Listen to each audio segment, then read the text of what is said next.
Got to make us a bit bigger there, Kerri, don't I? It's too small in the corner. You can't put Kerri and Cookie in the corner, that's for sure. Welcome everyone to the Cuppa of Life Cafe. If this is your first time in the virtual cafe, please take a virtual seat, get comfy. We'll be around with our menu item very shortly. We've got two incredible guests joining us today. I'll let Kerri do the introductions. But please do make yourself very aware of the chat room tonight. We want you to make sure that you ask plenty of questions, be involved, be interactive, chat amongst yourselves even. And please make sure that you share us across your social channels as well. But I'm going to show you today's menu, just like what we do I should prepare this a little bit better. But every day we are raising funds for the Australian Sports Foundation. All the talent, all the athletes, all these amazing athletes are coming on free of charge.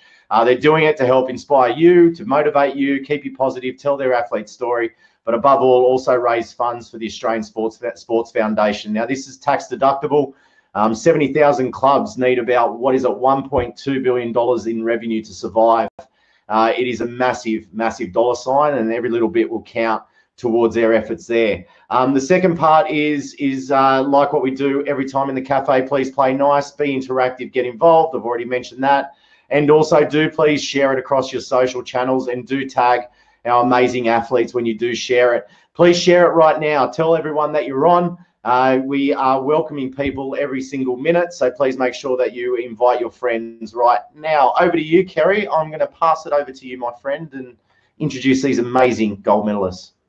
Thanks, Cookie, and hi everyone. Hi everyone just coming back tonight who's been on for the first few nights. We've had an incredible first 4 nights to kick us off, and tonight is going to top that. I've already been told that by one of our guests. It's going to really pump tonight.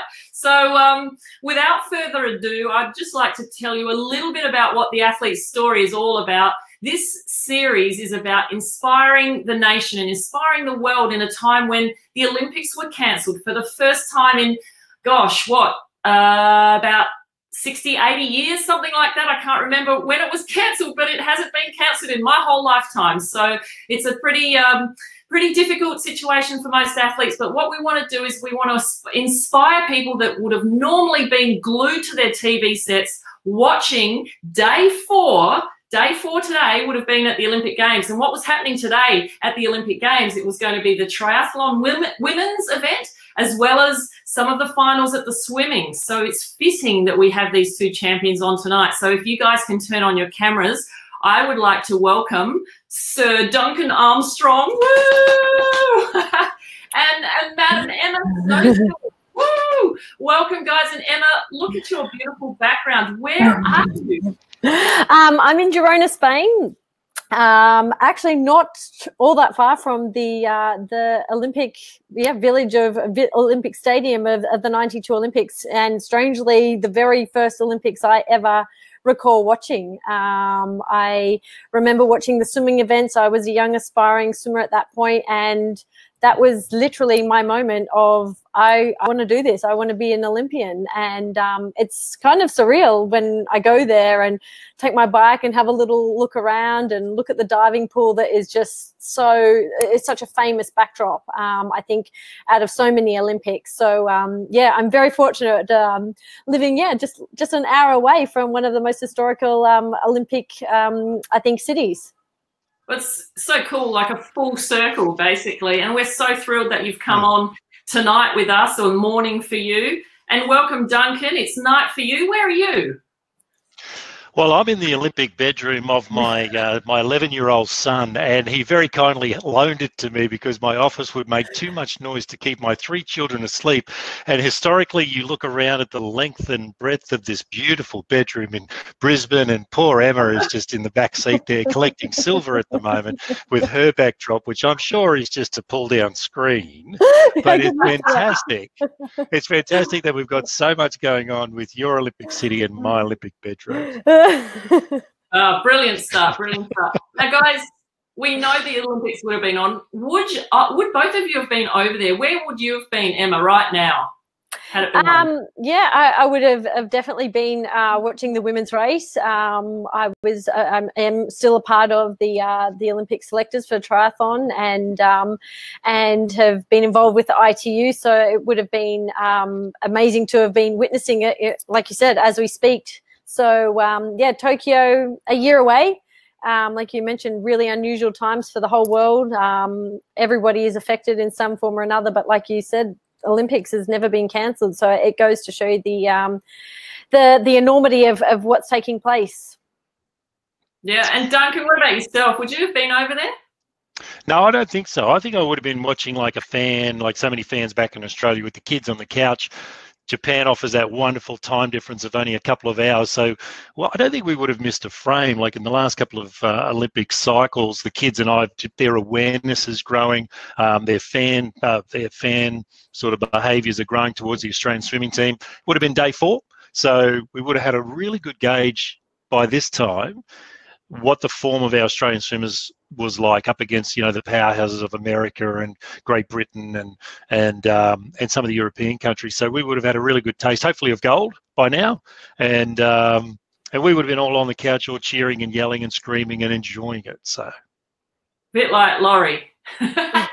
No, there's nothing like Laurie. No, there is nothing like Laurie on the entire planet. Every time I'm around Laurie, I have to trot off to do some therapy. But he is fantastic at really revving up the crowd, revving up everybody. And if the Australian team had picked him and to take him over this time, he would have been front and centre at most of our gold medals, really leading the Australian fan base, really leading the team around the village, especially the guys who have finished. And you guys would have been exposed to Laurie over the years. Yeah. Once you finish your events, he would have been scamming you into so many different other events and other athletics and other things that you weren't allowed to be at, but you'd still be there courtside, making sure Australia felt that real vibe from the rest of the team, especially the team that had finished their game so far. So, yeah, Laurie would have been really up there.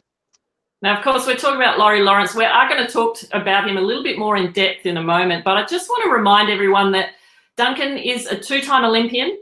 He obviously won his gold medal in Seoul in 1988 in the 200 free. He won a silver in the 400 free. He did go to Barcelona. Keep going. Just keep going. Yeah. Just keep going. More. You did win something in Barcelona. You did win something. I won it also in my 3rd Olympics. You won a tracksuit in Barcelona, right? I did. Oh, yeah. I got a couple of pins. I got a tracksuit. I won the bowling alley competition in the village one night. That was good. They were going to give me a bowling ball for that. I lost it somewhere, funny enough. Bit hard to bring home. Yeah, I got oodles out of Barcelona. I really did. A lot of freaking fly miles. Now, getting a little bit more serious, going back, let's take you back a little bit to when it all started. Now, you grew up in Rocky, in Rockhampton, and your parents decided to give up their life, basically, to take you to Brisbane as a young boy because you had a dream about becoming an Olympian from a young age. Did you feel the pressure when you first, like when that all went down, did you feel the pressure of, I have to perform now and succeed because my parents made this move? Well, it's a well-worn track that many parents have made, and my parents were no different from a lot of parents who saw the potential in their children and the desire and the need and the hunt for something big. And my club, Rocky Amateurs, we were deep into Rocky Amateurs. I can't remember a time that I wasn't at the South Rockhampton swimming pool, the Memorial Pool in Rocky, on a Wednesday night. I can't remember a time. Like, I've got 2 older brothers and an older sister, and so number 4 out of 5 kids. So we were swimming. We're a swimming family, and 2 Olympians came up, Tracy Wickham and Trudy Hausman. They came up from the 1980 team, and I think it was about 1982. And the way they wore their tracksuits at the pool lit the fire for me. I just wanted one of those tracksuits. The way they walked around the pool and they had such an aura and a presence, and then they told stories of the Moscow Olympic Games. So, like, I was just like completely struck by that. And my results were getting better. I was getting faster. I was the under-14 Central Queensland 200 freestyle champion. That's right. I was on the way. And so Dad packed up the whole family, he was a bank Johnny with the Commonwealth Bank, got a transfer in the bank, and my whole family moved for my swimming at 14. So, yes, you're right. There was no pressure on me from an early age to do well at all. But Laurie and I really clicked. We walked into the pool. there was Laurie. He had 60 to 70 swimmers charging up and down in the most brutal squad in the country. He had the biggest results of any national coach at that stage.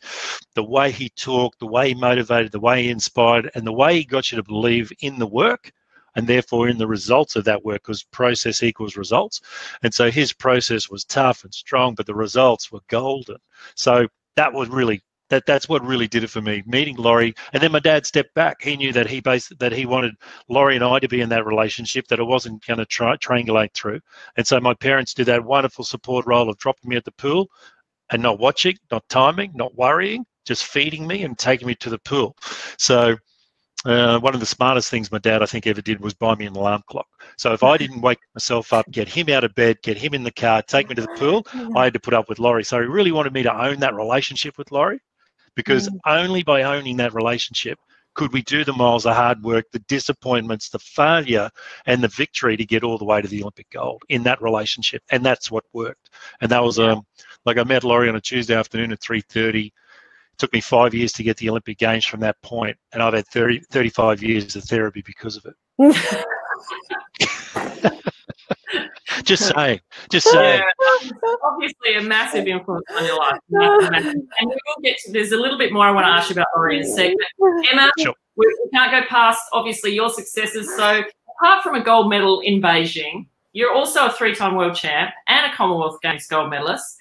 23 times I read today that you've stepped onto the podium. So 23 medals. Where do you keep them all? Have you in Spain? Are they tucked away back here in Australia? Where are they all? Well, that's a good question. I actually had to go and get Jan's medal from downstairs because it's the only thing that is about as close to what I have here. They're all at home in Australia. I thought about it. I was like, oh gosh, what have I got? What am I going to bring out?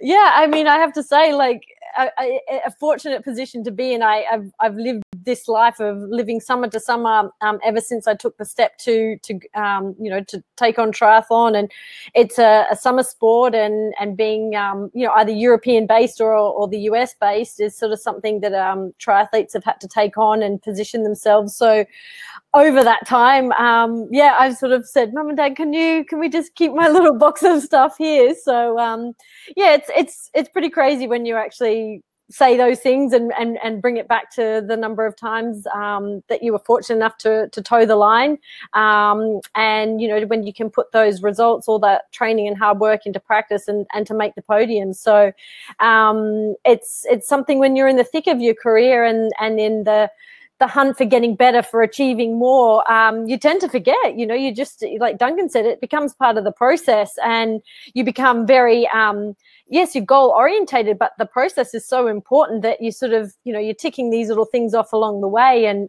those podiums were part of the process to, a bigger goal, which was one of these medals. It's just lucky that they're so similar. Mine just has a W and an O in front of it. And of course, you're talking about your husband, Jan, who also won gold. Yes. Right? Was it Beijing? Yeah, they do. Yeah. It's really, really, freaky. So, we didn't know each other at the time, but yeah, he did. He won. Oh, yeah. I'm sure you didn't know each other at the time. I even recall watching the men's race and going, this guy has got no chance. Like, finished 3 of the best guys in the sport. He was the 4th. I was like, nah, not even going to touch the podium. Oh dear. Gold attracts gold.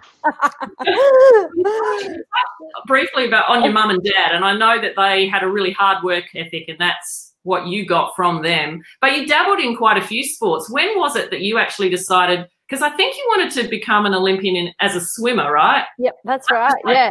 You saw Duncan. You want to be like Duncan. Yeah. Definitely. Then you decided to take on the 3 types of different activities to make one.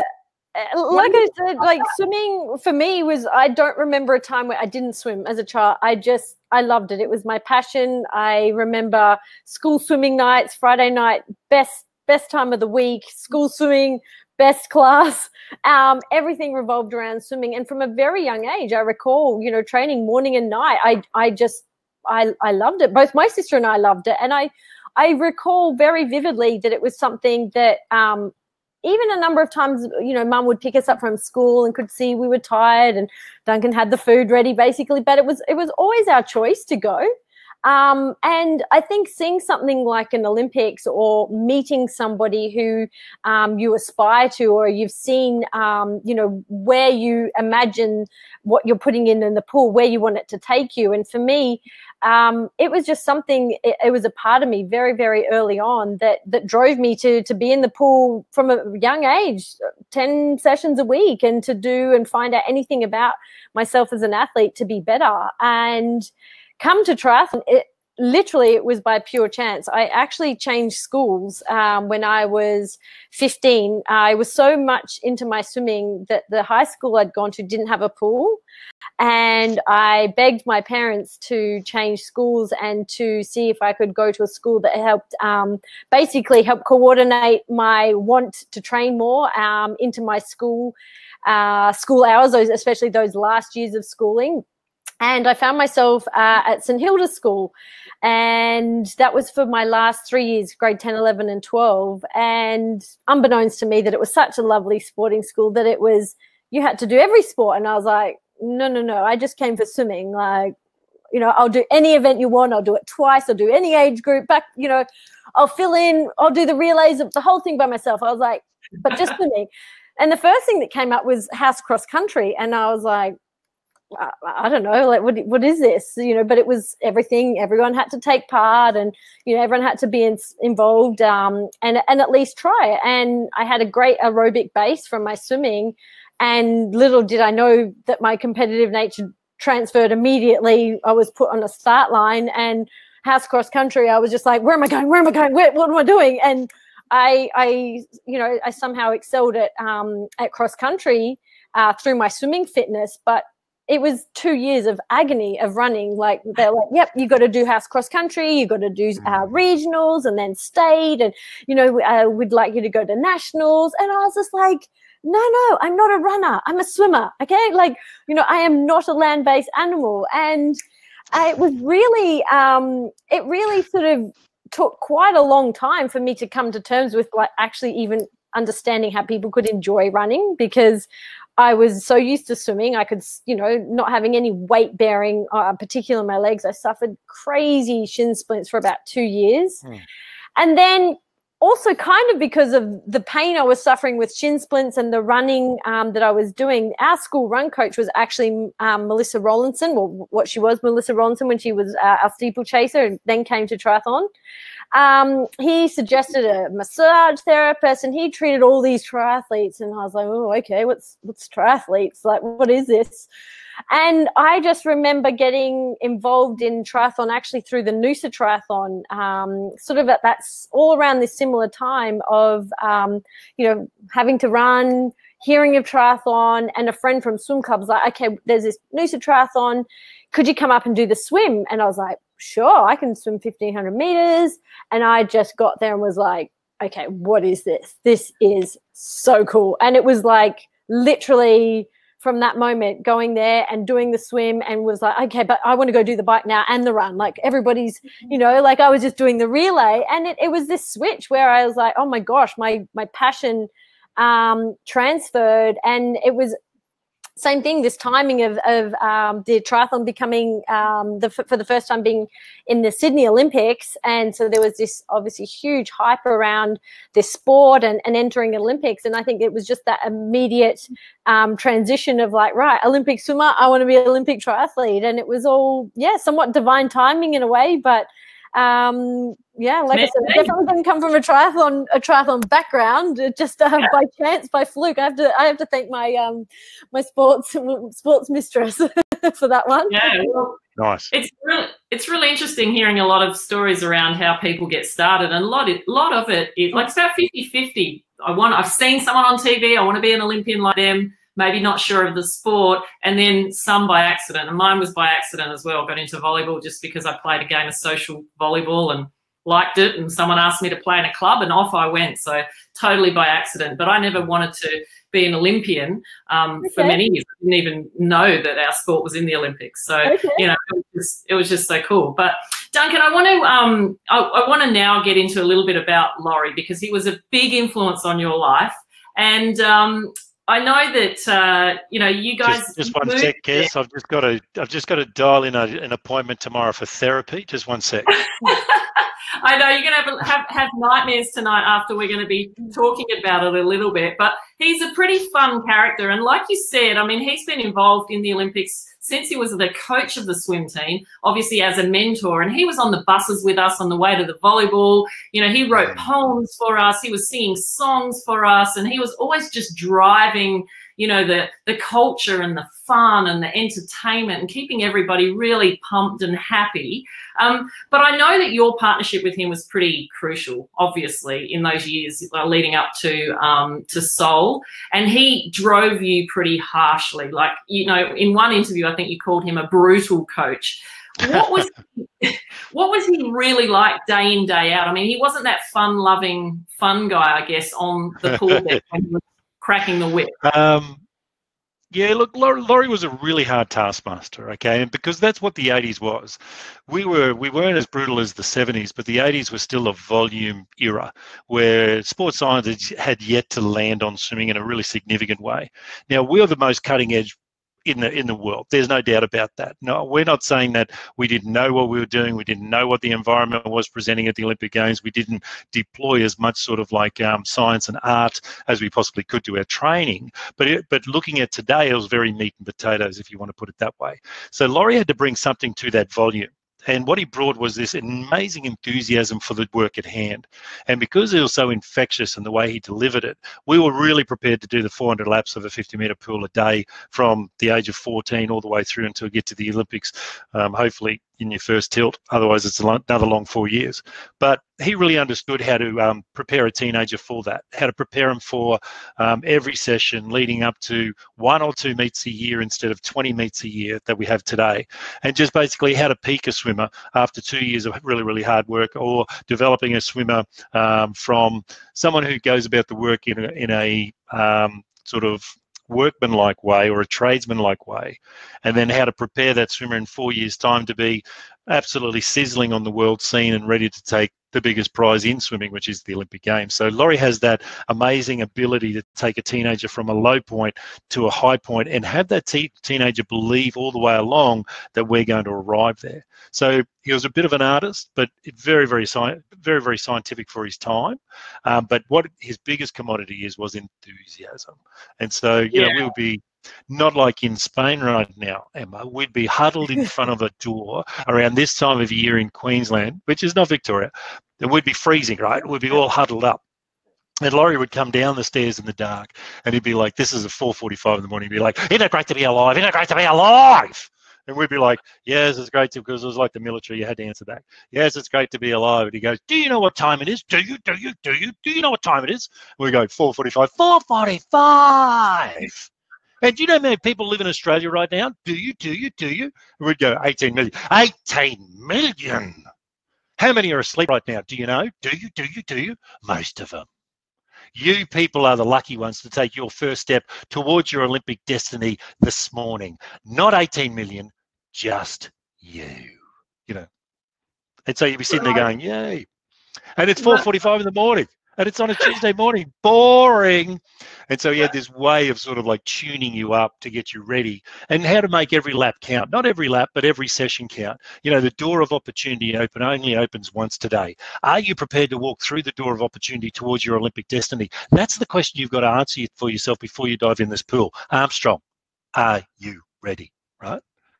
And it was on and on and on and on. You know, only the pain of a hard workout can save you the agony of defeat. So, Are you prepared tell me to work?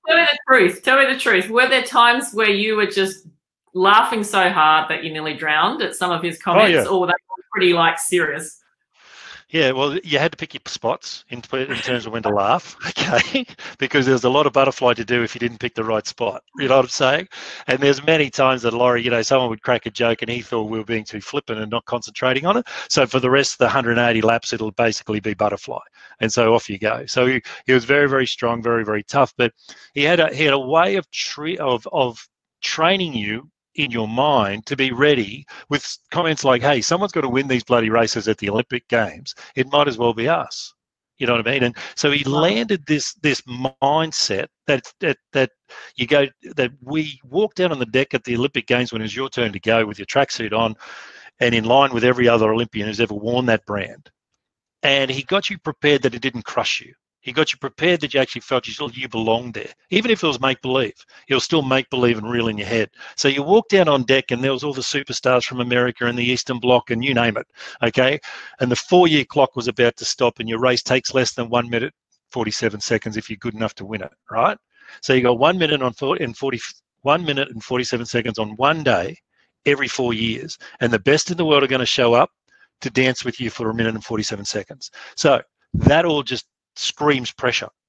And Laurie would take teenagers and build them up so much in their mindset and their ability that they'd walk out on deck with their head held high, wearing the tracksuit like it was light, and you deserve to be in it, and you're ready to go. It was an amazing feat, and he did it over and over and over again. He did it with me.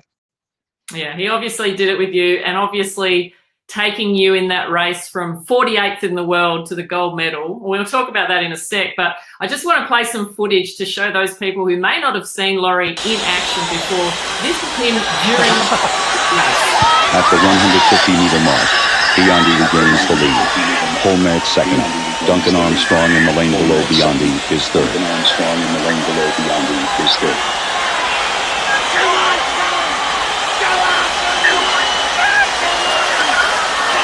Duncan Armstrong draws even with Biondi.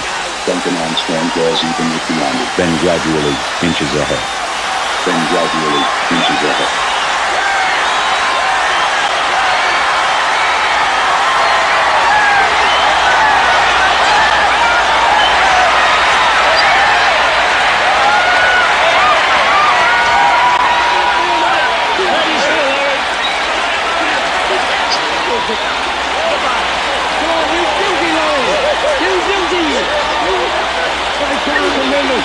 Laurie, can you talk?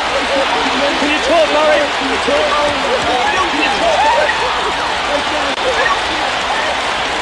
Duncan Armstrong sets a world record.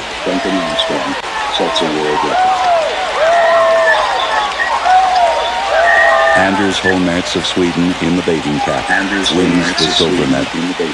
For Mikael Gross, another disappointment. He finishes fifth. Matt Biondi of the United States finishes third. Hey, did it again. Lucky lane 6. We beat 3 world record holders. 3 world record holders.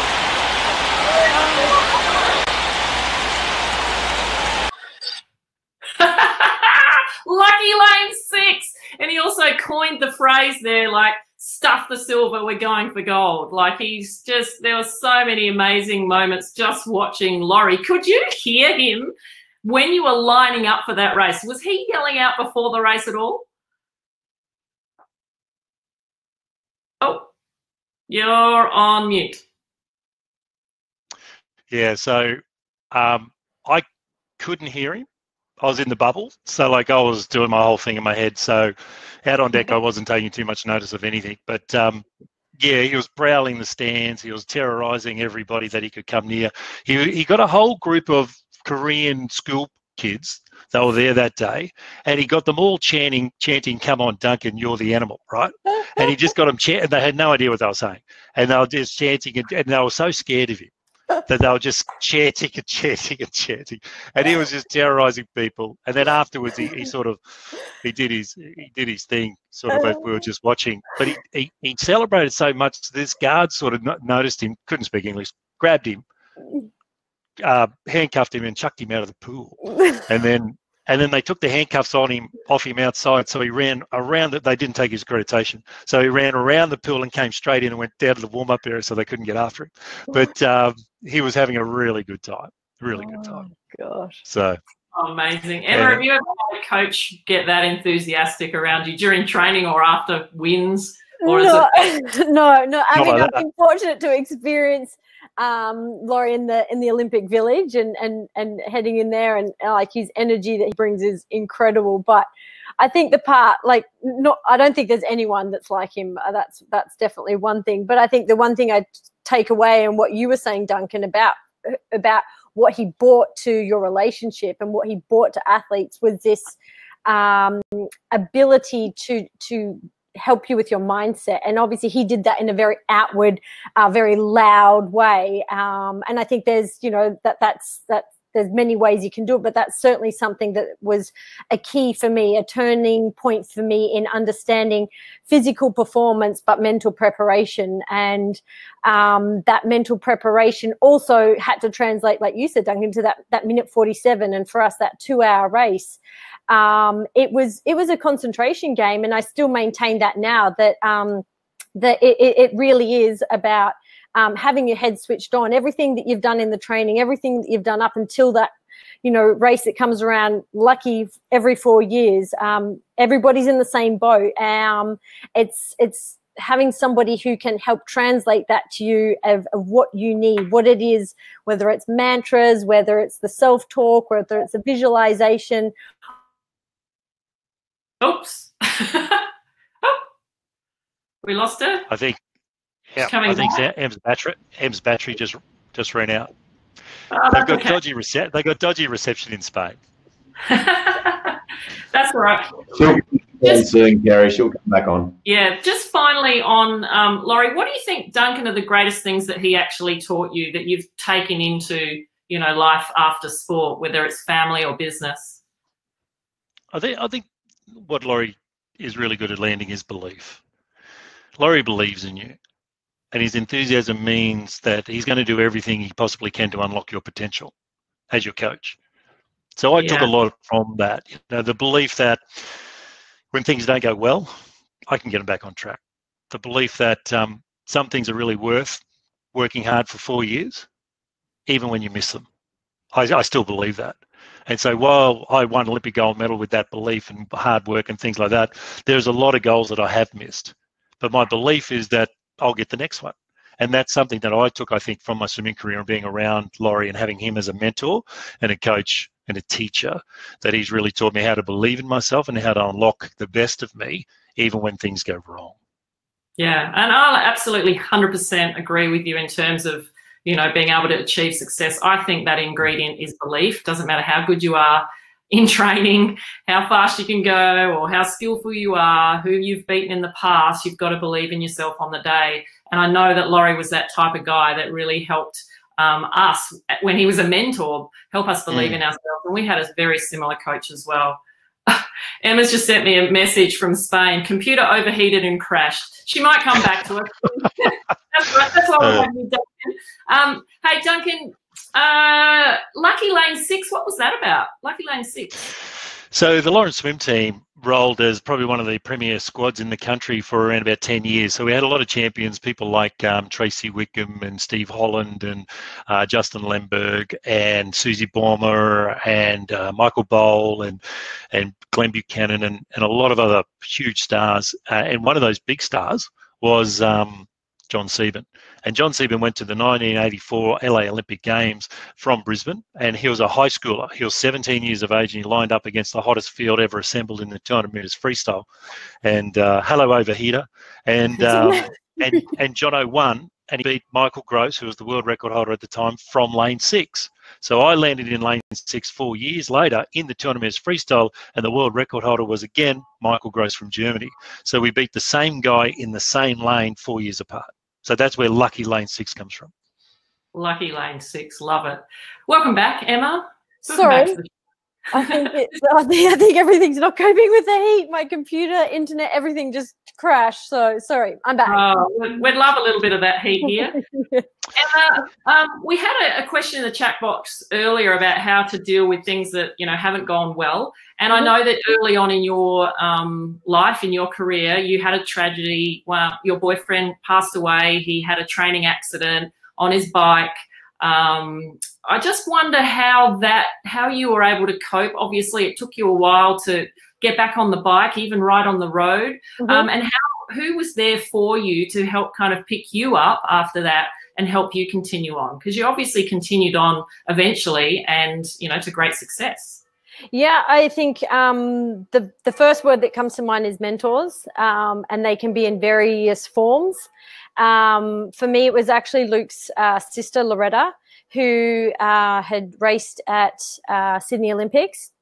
and had once I got to know Loretta a little bit through Luke, and a lot more after Luke, she was instrumental in telling and not telling me, actually, in teaching me and showing me obviously a very different aspect to life outside of sport and dealing with death, and especially death at a young age and young family. And she'd been through it before, losing her mother at a very young age as a swimmer.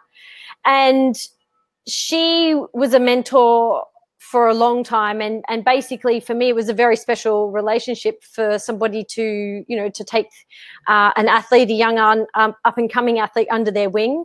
And there was definitely a period of time, like you said, I actually didn't want to train, didn't want to have anything to do with triathlon, because it had such an emotional and negative connotation to it for me of death and fear and all the things that were completely opposite to what I did it for. And but after some time and being around with Loretta, we really, you know, discussed a lot and talked a lot about, well, what would Luke want us to do? And, you know, we are here. We can't change the past, as well, as terrible as it can be. What can we do to move forward? And in some way, yes, it is a coping mechanism to find something again that you love. But for me, it became a factor of, yes, actually the harsh reality of life is you are only here once, and you only have certain opportunities at certain times, and there's never a good time, there's never a bad time. It's a matter of just seizing them when you have that time, when it's presented to you. And part of developing that friendship with Loretta, she also brought me under the wing of her coach at the time, which was Brett Sutton. And he was somebody that also helped me completely learn about the psychological aspect of getting the best out of yourself. I mean, I saw the way he worked with Loretta, so much so that I recall early on overhearing her do an interview. And in the interview, she said that it's 90% mental, 10% physical. And I was like, all right, I'll tell her after. So after she finished the interview, I was like, I think you need to tell them that you mucked it up, like what you said. She's like, no. And I was like, I'm like computing. I was like, I have never seen anybody train like this woman, like just could put everything out there. Every training session would show up, regardless of circumstance, feelings, of where she was at, and she would just put everything on the line. And it just didn't comprehend to me at the time. I thought, okay, so I have to train 10 times harder to ever beat her, but that's actually not physically possible. And it was a combination of both Loretta and Brett of guiding me and showing me how to use my mind to get the most out of myself. And I think before I cut out was mentioning the things like the mantras, the self-talk, the living in the moment, the simplest things. Like for me, sometimes was in a hard run session where you're literally either going to get spat off the back of the treadmill, or it was like, all right, what do I got to do here? Breathe. Okay, breathe. You know, it was literally going like right back into the center of yourself and being like, okay, if I'm going to get through this 1K rep, what do I got to do? You know, there's no point counting steps. It's just, let's get oxygen to the body. And it was sometimes breaking it down to its simplest form. So it was that combination of, like you said, you know, a big life circumstance change in my life. Evaluating what life is about to a large degree too. Coming out the other end and realizing that sport was still my passion, that I still did have Olympic dreams, and whichever path and whatever reason I'm on this one now, how do I harness that and still, you know, try to find my way forward. Yeah, beautiful attitude. And many can learn from that, because obviously at the moment so many people are going through a tough time. And so we just have to keep focused on what can we do now? Simple as just breathing. So I love that. Hey, so over the next, obviously, next decade, you were world champion, Com Games champion, leading into Beijing. You wrote that you almost overcooked, you almost overtrained just before Beijing. What happened, and how did you kind of get ready at the last minute to dominate on that day? So my next mentor, actually, after Brett, was Dennis Cottrell, a swim coach. He was Grant Hackett's coach, and I'd moved and positioned myself spending more time in Australia, and particularly because of Dennis and his his swimming pedigree, and I knew that I knew swimming, but I knew I had to keep on top of it in order to keep my Olympic aspirations to where I needed to be. And he was not involved in my training, any of my other training, but he was definitely my mentor when I showed up to my swim sessions with him. He could read me very well, and he always knew, exactly what I needed, and could motivate me in a way, not like Laurie could, but he wasn't as outward, but he just knew how to change, the wording sometimes in a session, and to not fight the water, for me it was long and strong rather than trying to go fast. And so I'd spent most of the time in all my career actually in Australia, in that year leading up, more time in Australia than I had in previous, and being with Dennis for quite some time. And you do get very particular about, how you want to do your sessions, and that build up, and, the travel, and you sort of work backwards from your race. And I'll be honest, I think I just peaked a little bit too early. Like, I was revving the engine really high, and everything was going where I wanted it to be. I think it was about 2.5, 3 weeks out, and I just got to swimming Wednesday morning. I knew what the swim set would be, and I just couldn't get out of my own way, and I started crying on pool deck, and I was like, I don't know what's happening. And Duncan and Dennis just looked at me, and he's like, no, like, things were going really well. Like, you've actually peaked. And it was having someone with that foresight, and had other Olympic experience, and also going into an Olympics, there is this added pressure, and he could see, and being in Australia, that there was these other things that were starting to come into play. And he said to me, he's like, if you want to be on the start line in Beijing in 2.5 weeks' time, you need to take the rest of the day off. And I was like, sorry, what? No, that doesn't comprehend with me. He's like, you need to get out of the pool now, and you need to have 2-3 days. I was like, but I can't do that. Like, I don't do that. That's just, like, I've got my plan. I know what tomorrow's run's got to be. And I really struggled with it, but I did. I got out of the pool, and I knew, I was like, he's done this. He's coached the best. He's coached Olympic champions. It was against everything that was going on in my own head, and I had to trust in the fact that he knew more than what I did in this circumstance. Like I said, not even knowing what my program was.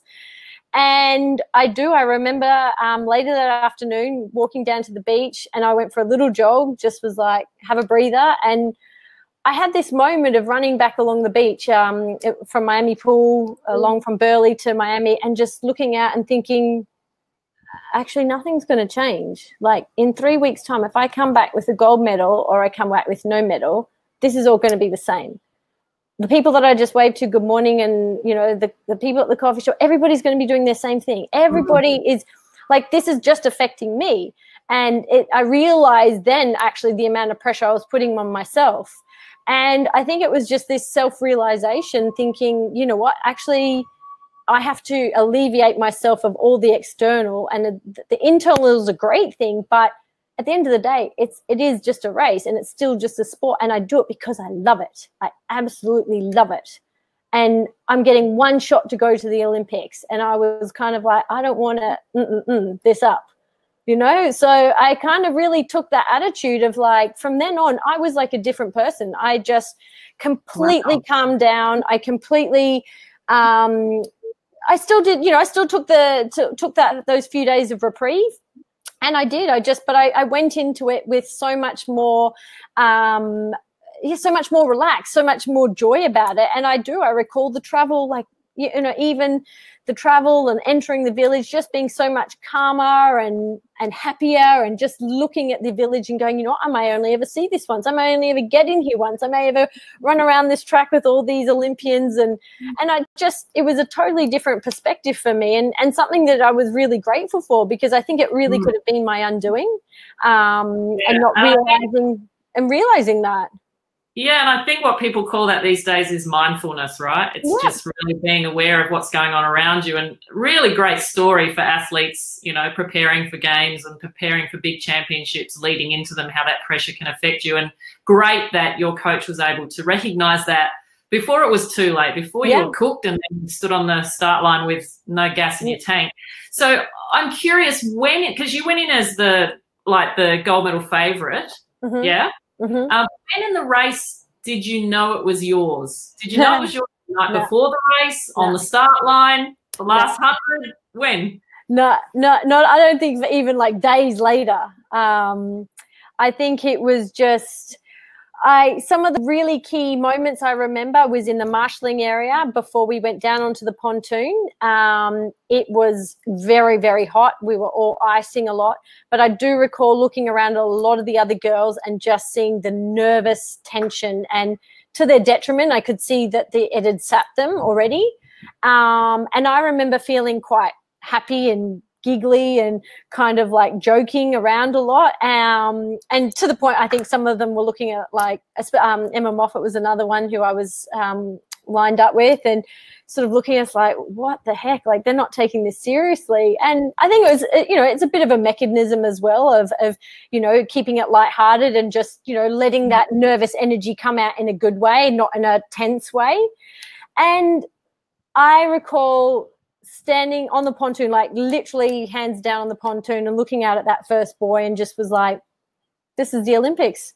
Just go have fun, do what you do. And that was literally the last thoughts I remember. And then I just went into automation mode of what I needed to do, where for me was, the first 200, whereas I knew the pace would be on, I had to position myself, the lactic acid would be high, but it was like Dennis's long and strong, get to the buoy. How do I get around that cleanly? And it was just this literally, break it down to every little detail, but in the moment, not thinking too far ahead, not far ahead at all. It comes down to transitions, not rushing through it and not making silly mistakes. And I think the only moment I became undone or my head went somewhere else was at about 7.5K into the run. We had to run into the dam and then out of the dam and back over the dam wall. And there was a point where the course was just barricaded off between, both directions. And there was a water station on both sides. And they were delivering water over to the opposite side, and they'd close the barrier off to the direction I was running, and I had to hurdle over it. And that was the only moment where I was like, what if they disqualify me? What if that's considered off course? Like, how much Chinese am I speaking here right now? And that was the only moment where this like fear came over me, and I was just like, deal with it after, just deal with it after. You'll have a good case, I was like, you have a good argument. And that was the only time where I just had to quickly switch back into like race mode, deal with whatever they got to say afterwards. If someone tries to pull me off the course, I'm sure I'll be strong enough to run away, get to the finish. And I just recall that last finish straight, which looks really long, and I'm sure it is really long, but I couldn't let go until I had that tape in my hand. Like, I really felt the feeling of letting go in my head would be so overwhelming that I actually wouldn't be able to keep running. I hope everybody who's not a sports person watching tonight can just hear the absolute, the minute planning that goes, and Duncan, it would have been the same in your race, the minute planning that goes into it. Like you said, the last thing you remember is just standing there, on that pontoon, and then it's just go. We have a bit of footage of one of your teammates and what she said of you in the last few meters. Okay. Emma Snowsill won the gold medal, and I remember her running down the chute, and I still had to run up and around to finish. I remember just running and the feeling of goosebumps, seeing her achieve such an amazing feat, going in, being the favourite. She had so much pressure on her, and I guess that year and a couple of years beforehand, she just dominated Australian triathlon and world triathlon. So yeah, she was, I guess, an idol of mine that I looked up to, and she mentored me in some way. So that was to me probably stuck in my mind. But also, just crossing that line, having the Australian flag with me, and just thinking, wow, what have I done? Those are probably the memories that I have just towards the end of the race. So cool that not only you won gold, but Emma Moffat won the bronze on the day. So massive for triathlon in Australia. Massive, massive, massive. Must have been really nice for both of you to have each other on the podium. Oh, unreal. Like when you don't come from a team sport to share something like that with another athlete from your country and someone that I knew quite well it was so fun. Like we had such a blast and just someone to truly celebrate it with. And yeah, it was such a great race for Moffy too. I was actually so excited for her too, to be honest with you. It was unreal. And Duncan, you were obviously celebrating pretty hard afterwards.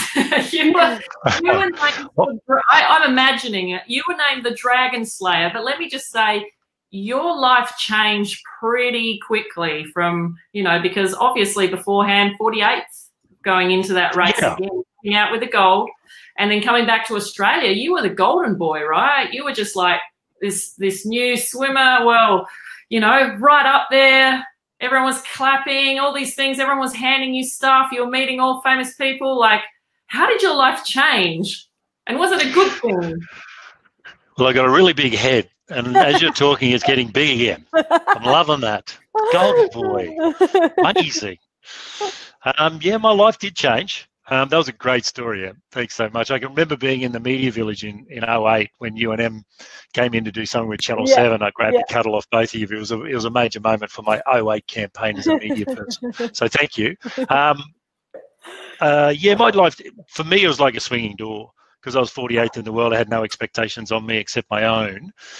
And I hadn't won a race in a couple of years because we were just in such brutal work. I had to put on about 20 kilos and drop my time about 5 seconds. So I was what we called in the 200 metres freestyle a small 200 metres freestyle. Like the guys I was racing were like 6'8" and 6'7", and a lot more developed than me in the muscle thing. So I had to get more into me on the second half when they would fail. So the 200 metres freestyle, 4 laps. You either use it as a long sprint or you use it as a short distance, depending on what your makeup is, whether you're a stamina athlete, so you're 4 and 8 and 15, and you come down to the 2, or you're a 50, 100-metre sprinter, drop-dead sprinter, white fibre merchant, and you come up to the 2.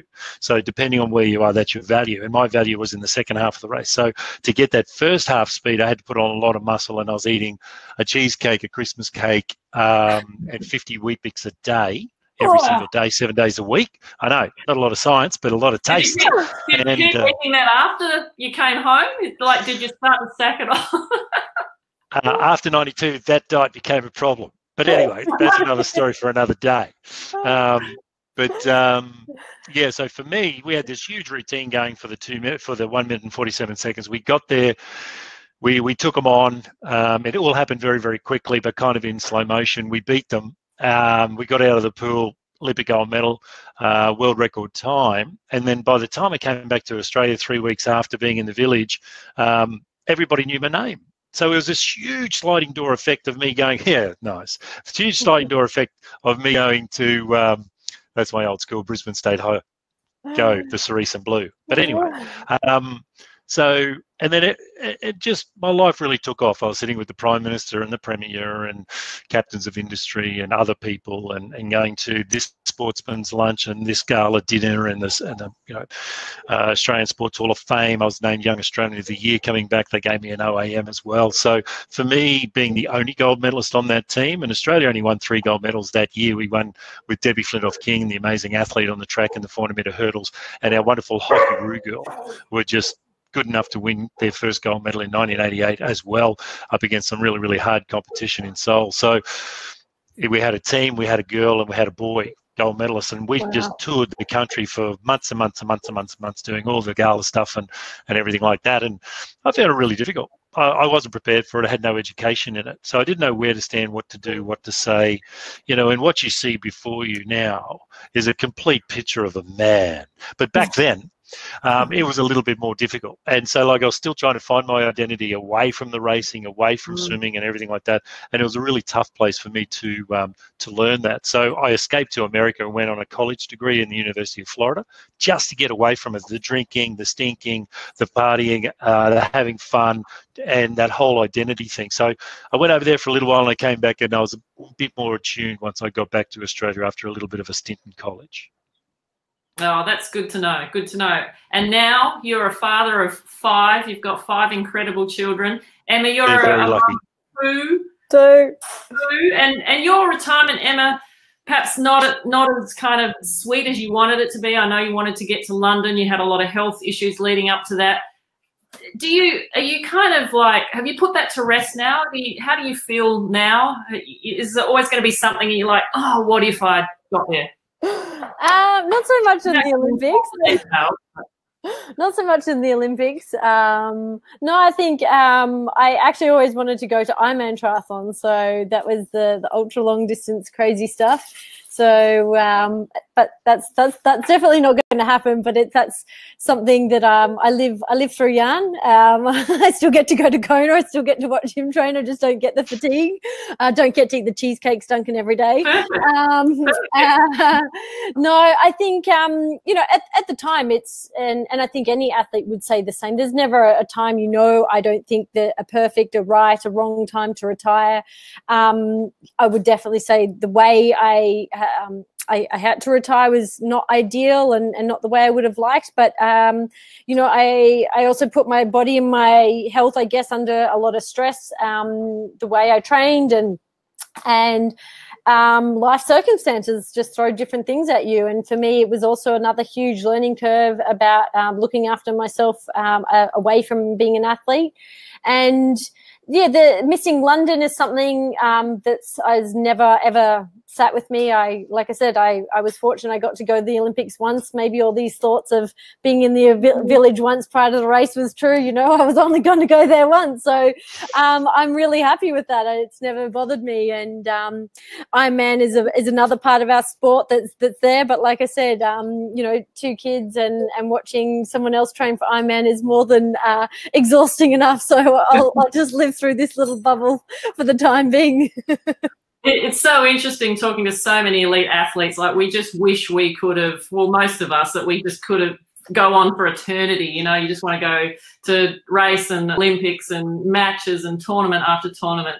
But obviously, you know, that's impossible. Hey, guys, we're like quickly running out of time, but we have this segment called the 60-second sprint where I give you 60 seconds and I'm just going to ask you for like one-word answers or a little sentence.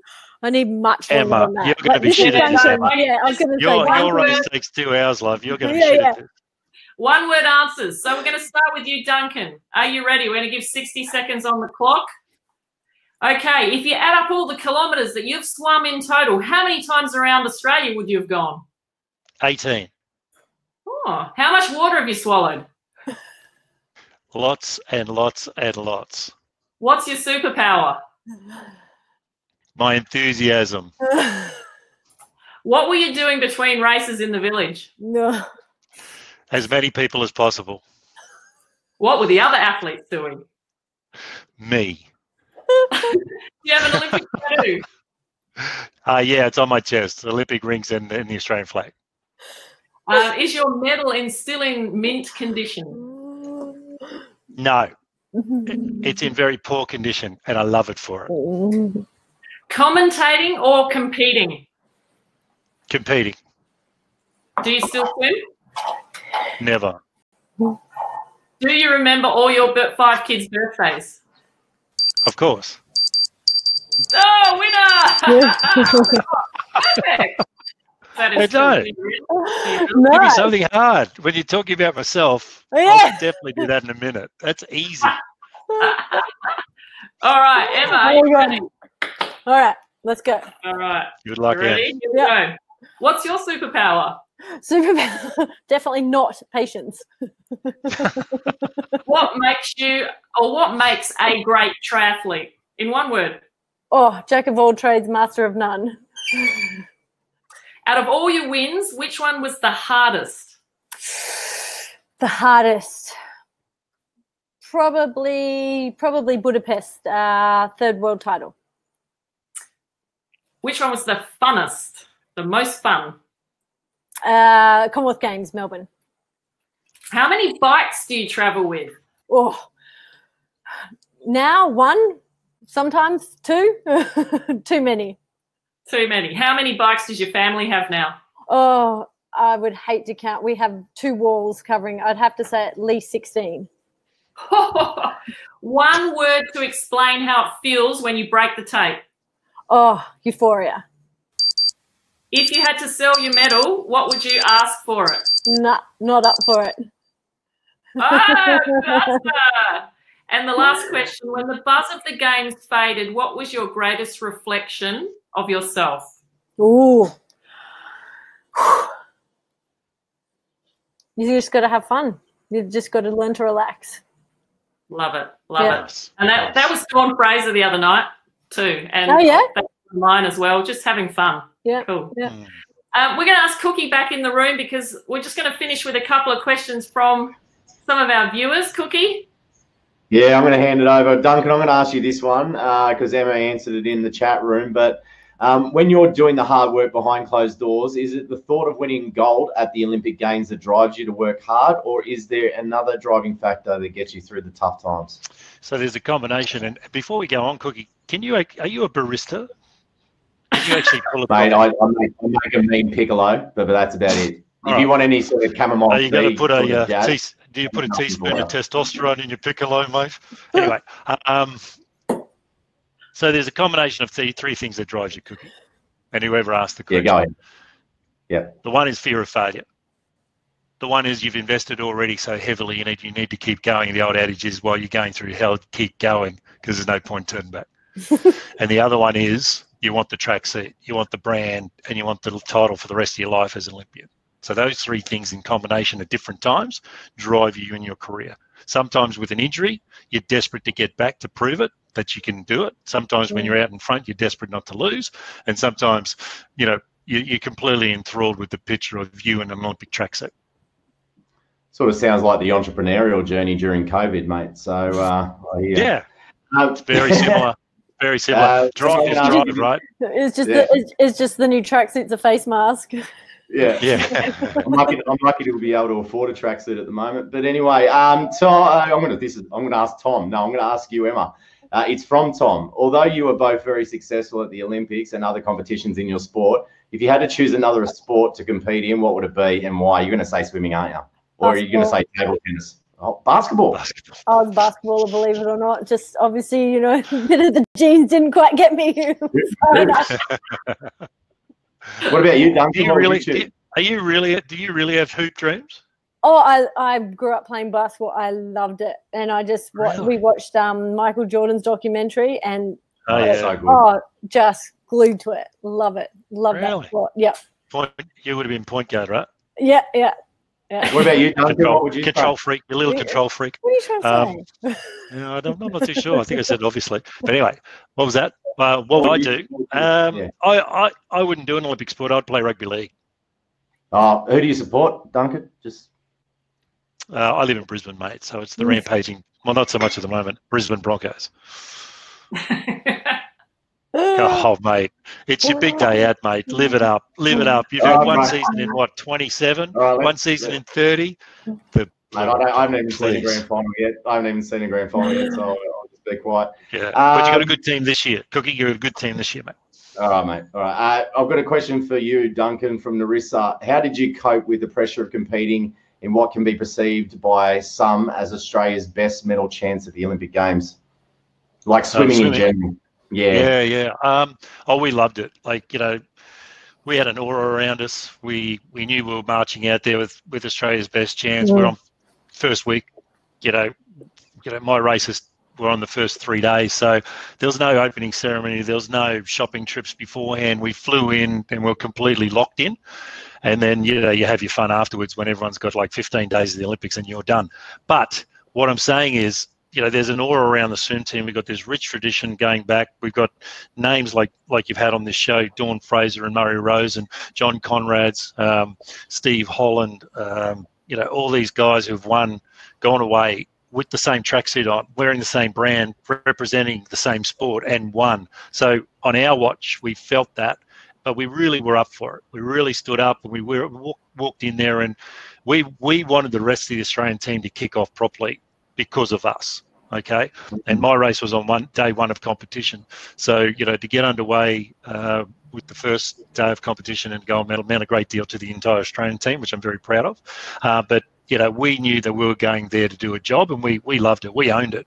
That kind of pressure was fantastic. There was jealousy from other parts of the team, ladies. But we like that bit too. So good. Kerri, I'm going to hand over to you now. Hand over to me. Okay. Well, I was just enjoying listening. Guys, we're going to have to finish off now. We just want to thank you so much, especially you, Emma, dialing in all the way from Spain, and of course Duncan and your son. Please thank him for allowing this trophy room. And you got nothing, Snowsill. You got nothing. All right, this is where it's at. You can have your Corona, you can have your amazing apartment, you can have your 42 degrees, but Brisbane in the wintertime at night rocks. And Sydney's okay too. Yeah. We just want to thank you both. I appreciate you. Thank you for being my friend and coming on tonight. And tomorrow night we've got Nick Green and Stephanie Rice, so we've got rowers and we're going to have so much more fun in the next couple of weeks. I hope you guys can jump in and have a listen as well. It's a good time for you, I guess, Emma. And thanks also to you and everyone behind the scenes. And good night to all the viewers. Thanks for jumping on. We'll see you tomorrow. Thank you. Thanks for having me. Hey guys. Thanks, Cookie. Thanks, Kath. Foundation. Just click on the tile. Do that. See you later, everyone. We'll catch you soon. Bye. Bye.